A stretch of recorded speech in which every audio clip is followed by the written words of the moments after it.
questions. Pwede ba i-upload ang mga video from TikTok dito sa Facebook? Oo o hindi? Pag-uusapan natin yan kung bakit oo at kung bakit hindi. So stay tuned lang kayo dyan.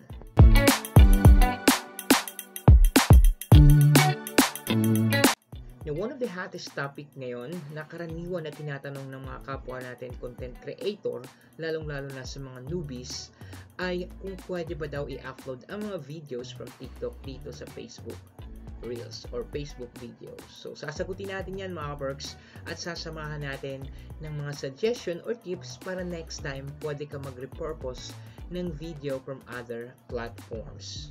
Okay? So, unahin na natin ang oo.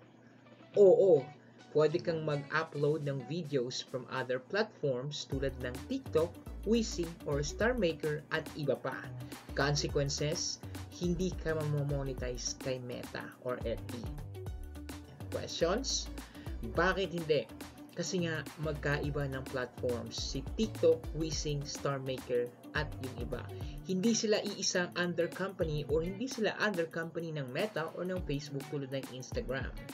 And higit sa lahat, may watermarks yan.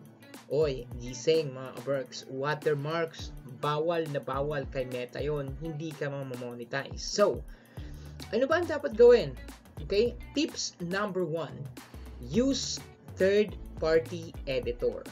Kung gagawa ka ng video, gumamit ka ng editor para meron kang copy na walang watermarks. Pag nag-edit ka kasi, straight from TikTok, pag dinownload mo yan, straight from TikTok, straight from Wisi, straight from StarMaker, magkakaroon ito ng watermarks. Tulad nito. Bawal na bawal yan kay Facebook Reels or Facebook Video.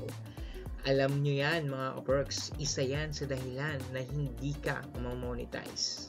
Okay?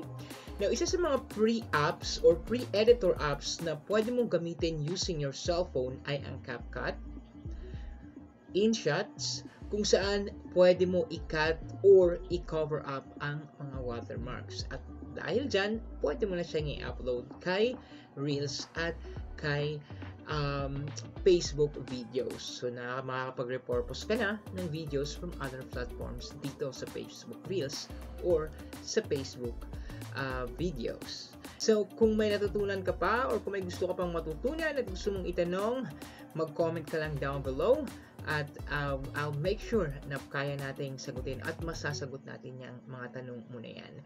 Kung may natutunan ka sa video na ito, comment ka lang, share, and react. Thank you!